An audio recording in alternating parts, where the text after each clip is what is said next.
अनाथ बेटा। रूपा और शेखर सरिता विहार में रहते हैं। वो अपनी जिंदगी में बेहद खुश होते हैं। दोनों का शौर्य नाम का एक बेटा भी होता है, जिस पर दोनों ही अपनी जान छिड़कते हैं। शेखर, अब तो आप शौर्य को अपनी गोद से नीचे उतार दीजिए, उसके सोने का टाइम हो रहा है। नहीं रूपा, इसे मेरे पास ही रहने दो प्लीज। मैं थोड़ी देर में इसे बिस्तर में सुला दूंगा। लेकिन कल सुबह आपकी ऑफिस में मीटिंग भी तो है ना, और इसके लिए आपको कल जल्दी भी तो निकलना होगा। जाइए, आप भी जाकर सो जाइए। क्या यार, अभी तो मेरी गोद में आया था मेरा बेटा और तुम उसे लेकर जा रही हो। बाद में कर लेना अपने बेटे से प्यार, अभी जाकर सो जाइए। रूपा शेखर से शौर्य को ले रही होती है कि तभी शौर्य रोने लगता है। शौर्य को रोता देखकर रूपा उसे फिर से शेखर को थमा देती है। आपका बेटा ना एक नंबर का नौटंकी है, बिल्कुल आप पर गया है वो। साफ बोलो ना, तुम्हें जलन होती है हम दोनों बाप बेटे का प्यार देखकर। पहले बड़ा तो होने दो तुम शौर्य को, फिर देखना वो सबसे ज्यादा मुझे ही प्यार करेगा। देखते हैं। ऐसे ही दिन बीतते चले जाते हैं और एक दिन कैंसर की बीमारी के चलते रूपा की मौत हो जाती है। अब शौर्य 3 साल का हो चुका होता है, जिसके कारण उसकी दादी शेखर पर दूसरी शादी का दबाव बनाने लगती है। शेखर, शौर्य अभी बहुत छोटा है और उसे इस समय एक माँ के प्यार की बहुत जरूरत है। माँ, मुझे दूसरी शादी नहीं करनी। क्या पता जो दूसरी औरत आएगी वो मेरे बेटे को एक माँ का प्यार दे या ना दे। तो रूपा की छोटी बहन वैशाली से ही शादी क्यों नहीं कर लेता? वो तो शौर्य को एक माँ का प्यार पूरा दे सकती है ना। मैंने कहा ना माँ, मुझे दूसरी शादी नहीं करनी, और अपनी ही पत्नी के बहन से तो हरगिज नहीं। ऊपर से अगर रूपा देख रही होगी तो वो क्या सोचेगी?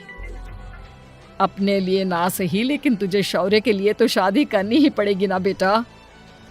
शेखर कुछ कहता उससे पहले ही अंजुमन उसे रूपा की कसम दे देती है, जिसके आगे मजबूर होकर शेखर शादी के लिए हामी भर देता है। देखो वैशाली, मैंने तुमसे शादी सिर्फ अपने बच्चे के लिए की है। मैं चाहता हूँ कि तुम उसे एक माँ का भरपूर प्यार दो।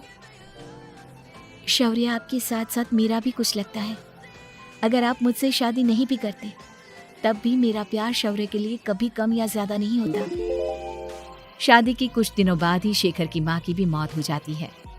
वैशाली शौर्य को एक माँ से भी बढ़कर प्यार देती है। शौर्य को लेकर वैशाली का यूं निस्वार्थ प्यार देखकर शेखर को भी उससे प्यार हो जाता है और कुछ सालों बाद शेखर और वैशाली का भी लड़का हो जाता है। लेकिन इसके बाद वैशाली का शौर्य को लेकर बर्ताव बदलने लगता है। वैशाली, मैं देख रहा हूँ तुम आजकल शौर्य का जरा भी ध्यान नहीं रख रही हो। मुझे पता नहीं था कि आदित्य के होने के बाद तुम इतना बदल जाओगी। आदित्य मेरा अपना सगा खून है और शौर्य दीदी का, फिर मैं दोनों में अंतर कैसे नहीं करूं? माँ भले ही दोनों के अलग अलग है, लेकिन पिता तो एक है ना। अगर मुझे पहले पता होता कि तुम इतनी जल्दी बदल जाओगी तो मैं कभी तुमसे शादी ही नहीं करता। हाँ, तो किसने कहा था आपसे मुझसे शादी करने के लिए? मैं थोड़ी ना आई थी आपके पास, आपकी माँ ही आई थी मेरे घर आपका रिश्ता लेकर। वैशाली, मुझे तुमसे ऐसी उम्मीद नहीं थी। गुस्से में शेखर अपना पैर पटकता हुआ शौर्य को वहाँ से लेकर चला जाता है। पापा, मम्मा मुझसे प्यार क्यों नहीं करती? क्या मैं उनका सगा बेटा नहीं हूँ इसलिए मुझसे प्यार नहीं करती? मम्मा नहीं करती तो क्या हुआ बेटा, पापा तो करते हैं ना आपसे प्यार। कुछ दिनों के बाद, आज तुझे खाना पीना कुछ नहीं मिलेगा, चल चुपचाप से अपने रूम में जाकर सो जा। माँ, अब भाई को खाना क्यों नहीं दे रही हो? बेटा तू आराम से खाना खा, इस नालायक की चिंता मत कर। एक दिन खाना नहीं खाएगा तो मर नहीं जाएगा ये। अगर भैया नहीं खाएंगे तो मैं भी नहीं खाऊंगा। तू अपने भाई का भक्त क्यों बन रहा है? ये तेरा सौतेला भाई है, सगा नहीं जो तू लक्ष्मण बन रहा है। माँ, आपको इतना भी नहीं मालूम? श्री राम और लक्ष्मण सगे भाई नहीं थे। श्री राम माता कौशल्या और लक्ष्मण माता सुमित्रा की कोख से जन्मे थे। दोनों के सिर्फ पिता एक थे लेकिन माँ अलग थी। मुझे ज्यादा ज्ञान देने की जरूरत नहीं है, ये सतयुग और त्रेता युग नहीं है, समझे? आया बड़ा भाई का चमचा। इतना कहकर वैशाली वहां से चली जाती है, जिसके कुछ टाइम बाद शिखर वहां आता है और आदित्य उसे सारी बात बताता है।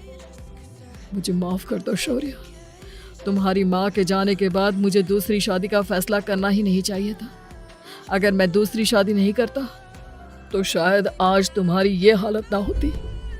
नहीं पापा, अगर आप शादी नहीं करते तो मुझे आदित्य जैसा छोटा भाई कभी नहीं मिलता। थैंक यू मुझे इतना अच्छा भाई देने के लिए। तुम दोनों हमेशा ऐसे ही साथ रहना, फिर कोई भी तुम दोनों का कुछ नहीं बिगाड़ पाएगा। चलो मैं तुम दोनों को आइसक्रीम खिला कर लाता हूँ, बहुत भूख लग रही है ना। शिखर शौर्य और आदित्य को आइसक्रीम दिलाने लेकर जाता है। वो दोनों को पार्क में खड़ा करके आइसक्रीम लेने जा ही रहा होता है, तभी तेज रफ्तार से आती हुई एक गाड़ी उसे कुचल देती है और उसी पल शेखर की मौत हो जाती है, जिसके बाद शौर्य की जिंदगी नर्क से भी बदतर हो जाती है। सुन रे चिरकुट, इस घर के किसी भी सामान को मेरी मर्जी के बगैर हाथ मत लगाना। इन सब पर अब तेरा कोई हक नहीं है, समझा? ठीक है माँ, मैं आपकी इजाजत के बगैर किसी चीज को हाथ नहीं लगाऊंगा। चल जाकर अब पूरे घर की सफाई कर। महज 7 साल का शौर्य वैशाली के कहने पर अपने नन्हे नन्हे हाथों से पूरे घर की सफाई करने लगता है। ऐसे ही दिन बीतने लगते हैं, लेकिन मासी से माँ बनी वैशाली को उस मासूम से बच्चे पर जरा भी तरस नहीं आता। क्यों शौर्य, ये घर में इतनी गंदगी कैसे हो रही है? ढंग से सफाई नहीं की है क्या तूने? माँ मैंने तो अच्छे से सफाई की थी, लेकिन आदित्य बार बार इधर उधर चलकर गंदा कर देता है। अच्छा, खुद से एक काम ढंग से नहीं होता और अपनी गलतियों का जिम्मेदार मेरे बेटे को ठहराता है। इतना कहकर वैशाली बांस का डंडा उठाकर शौर्य को जोर जोर से मारने लगती है। तभी वहां वैशाली के मायके वाले भी आ जाते हैं और उसकी सारी करतूतें देख लेते हैं। माँ मैं ऐसा क्या करूं जिससे आप मुझे भी आदित्य के जितना प्यार करोगी? बोलिए ना माँ, मेरे क्या करने से आपके अंदर मेरे लिए ममता जागेगी? वैशाली शौर्य की एक नहीं सुनती, उसके ऊपर डंडे बरसाती जाती है। हद पार होते देख वैशाली की माँ उसका हाथ पकड़ती है और जोर से उसे थप्पड़ मारती है। यही सब करने के लिए तूने दामाद जी से शादी की थी? हमने सपने में भी तुझसे ऐसी हरकत की उम्मीद नहीं की थी। तू माँ नहीं, माँ के नाम पर एक धब्बा है। बस कीजिए माँ, आदित्य के इस दुनिया में आने से पहले मैंने इसे बहुत प्यार किया था, लेकिन अब जब मेरी खुद की औलाद है तो मैं किसी और के बच्चे से प्यार क्यों करूं? अरे नालायक औरत, जिसे तू किसी और का बच्चा कह रही है वो तेरी खुद की सगी बहन का बच्चा है। बहन है तो क्या हुआ, मेरे अपने बच्चे से बढ़कर तो नहीं हो सकता ना ये कभी। अगर यही बात थी तो तू हमें पहले बता देती, हम शौर्य को अपने साथ ले जाते। उसे इस तरह प्रताड़ित करने की क्या जरूरत थी? अगर आपको लेकर जाना है ना तो ले जाइए इसे, मैं नहीं रोकूंगी।